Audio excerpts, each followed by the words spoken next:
अस्सलाम वालेकुम वरहमतुल्लाहि वबरकातुहू। उम्मीद करता हूँ आप तमाम स्टूडेंट्स खैर आफियत से होंगे। अच्छा, हम चैप्टर कर रहे थे एनालिसिस ऑफ रेट्स वाला। इसमें इससे पहले हमने ब्रिक वर्क किया, ठीक है, जिसमें हमने ब्रिक्स की क्वांटिटीज़ निकालना सीखी, सैंड की, सीमेंट की क्वांटिटीज़ निकालना सीखी। तो अभी आज का जो हमारा टॉपिक है वो है कंक्रीट वर्क। ठीक है, as you know all that कि हम कंक्रीट वर्क से पहले ब्रिक वर्क में भी सबसे पहले हम वॉल्यूम कैलकुलेट करते थे ना। ब्रिक वर्क हमारे पास होता था, हम उसका वॉल्यूम कैलकुलेट करते थे, किसी भी वॉल की लेंथ ब्रेड्थ हाइट कैलकुलेट करके वॉल्यूम निकाल के फिर हम आगे उसकी क्वांटिटीज़ सेपरेटली निकाल लेते थे।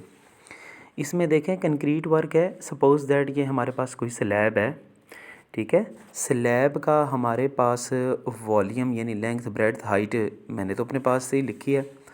ये 15 फुट लेंथ की एक स्लैब है, ठीक है। इस स्लैब की ब्रेड्थ यानी कि इसकी चौड़ाई 12 फुट है और हाइट इसकी 6 इंच होती है, ठीक है। स्लैब की 6 से 8 इंच तक मोटी स्लैब बनाई जाती है कंक्रीट की।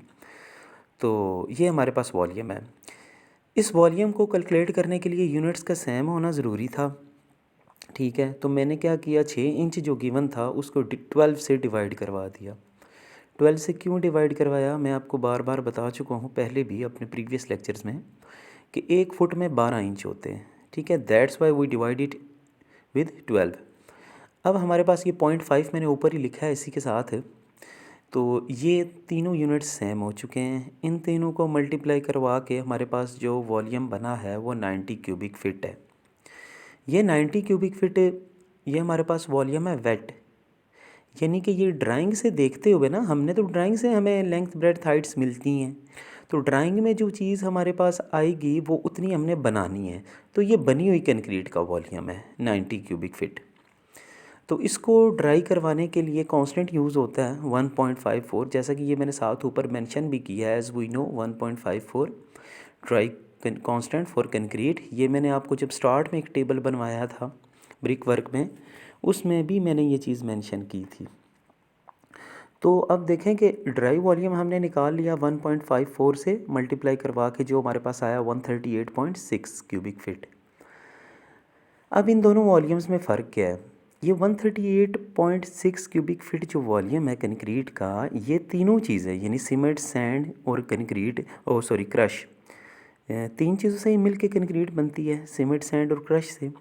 तो इन तीनों चीज़ों को मिक्स करने से पहले का वॉल्यूम था हमारे पास 138.6, और जब हमने मिक्स कर दी तो फिर 90 क्यूबिक फ़िट बन जाता है। तो हमने मटेरियल की जो परचेजिंग करनी होती है वो ड्राई कंडीशन में सीमेंट सेपरेटली परचेज़ करना होता है, सैंड सेपरेटली परचेज़ करनी होती है, क्रश सेपरेटली परचेज़ करनी होती है। मींस कि हमें मिक्स की हुई कंक्रीट नहीं मिलती। दैट्स वाई हमने मिक्सिंग से पहले का जो वॉल्यूम है जो 138.6 है, ठीक है, जो हमारे पास 90 को 1.54 से मल्टीप्लाई करने से आया है, ठीक है, इस वॉल्यूम के ऊपर हम आगे काम करेंगे। तो ये 1.54 जो कांस्टेंट है इसके बारे में मज़ीद बताता चलूँ।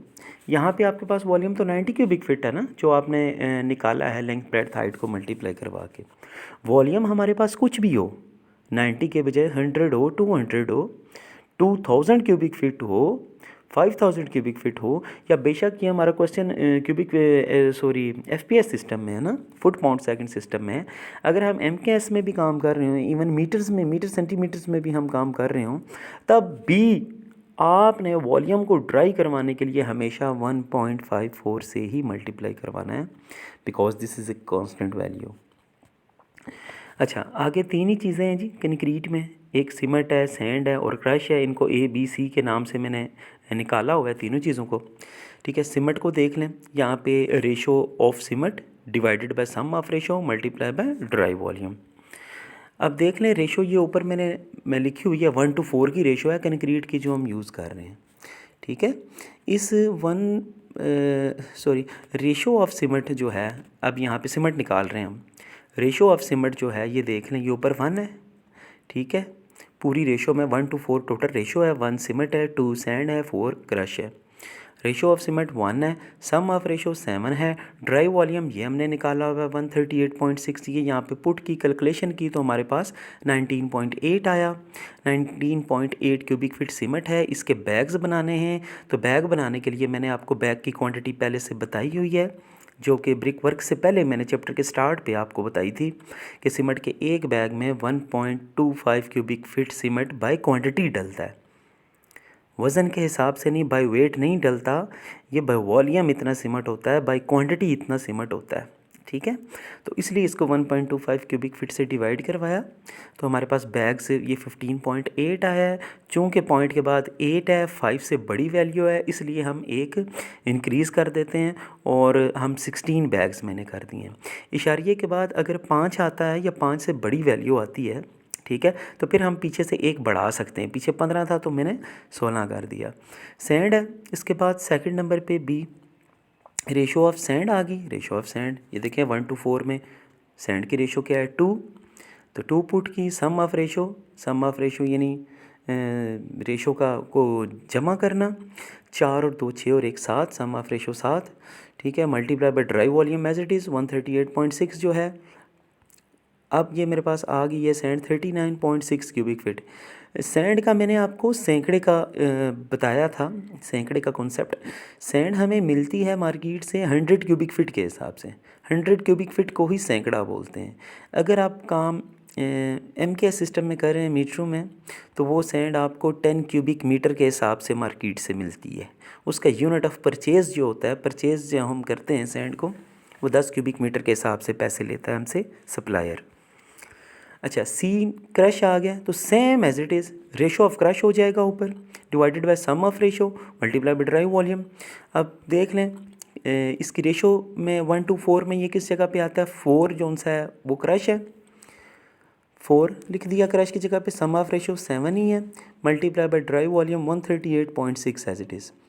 ये हमारे पास क्रश आ गई है 79.2 क्यूबिक फीट।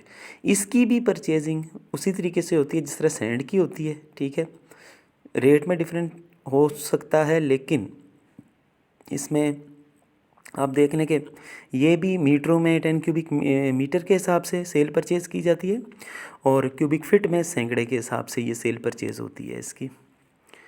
ठीक है जी, ये था आज का आपका कंक्रीट वर्क। इसको अच्छे तरीके से आप कीजिएगा और इसमें आपने मीटरों में भी अपने पास से मेजरमेंट्स लेनी है। सपोज़ दैट कि मैं कहता हूँ कि एक स्लैब है जिसकी लंबाई है 8 मीटर कर लें, चौड़ाई उसकी 7 मीटर कर लें और स्लैब की हाइट अंदाज़न आप सेंटीमीटरों में ज़्यूम करनी पड़ेगी उसकी मोटाई स्लैब की, वो आप कर लें 16 to 18 सेंटीमीटर रख लें। रेशो चेंज कर दें 1:3:6 का कर लें, 1:36 की कंक्रीट यूज़ कर लें। तो इस तरीके से MKS सिस्टम में भी प्रोसीजर बिल्कुल सेम होगा, कोई फ़र्क नहीं होगा। कैलकुलेशंस ऐसे ही करनी है सारी। ठीक है, सिर्फ आपको ये पता होना चाहिए कि सीमेंट के एक बैग की क्वांटिटी अगर सपोज दैट यहाँ पे 1.25 क्यूबिक फीट है, ठीक है, तो MKS सिस्टम में ये हो जाती है 0.035 क्यूबिक मीटर सीमेंट डलता है एक बैग के अंदर। ये चीज़ें आपको पता होनी चाहिए। इनकी प्रैक्टिस में करवा रहा था तो दिन आपको छुट्टियां होगी, बट ये चीज़ें आपने नोट की हुई हैं ऑलरेडी। एक ग्रुप ऐसा है कि जिसको मैंने एक क्वेश्चन इसका करवाया था कंक्रीट वर्क का, लेकिन दूसरे ग्रुप को नहीं करवाया था। तो ये है कि ये रिवाइज़ कर लें, इसको MKS सिस्टम में भी करें। और दूसरे ग्रुप जिसने बिल्कुल भी कंक्रीट वर्क को भी टच नहीं किया था, वो बच्चे इस चीज़ को बहुत अच्छे तरीके से देखेंगे। जज़ाकल्लाह, थैंक यू वेरी मच, अल्लाह हाफिज़।